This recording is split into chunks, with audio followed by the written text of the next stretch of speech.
Assalomu alaykum akalar, mana polniy polirovka bo'ldi. Hesabda lekin mana uning ustidan bizni ko'nglimiz to'lmadi. Qaytadan shilib, qaytadan qilyapmiz. Bo'lmasa mana polniysi bo'lgan mashina nimalariga olib chiqarib yubordik hesabda. Keyin mana unisini ham mana shilib nima qildi, sepilgan ekan. Qolgan yerlari mana polniy bo'ldi. Birinchi, ikkinchisi loylari bo'ldi.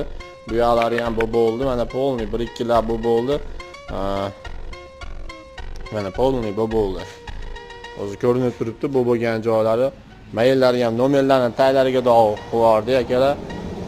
Keyin qarasak, mana undan ko'ynimiz, ichimiz chiqmadi. Shunga qaytadan qilib sepilgan ekan. Mana o yerlarini yana shilamiz. Hozir shilib turib polirovka qilamiz. Chiroyli bo'ladi, xudo xolasa. Chiroyli qilyapmiz.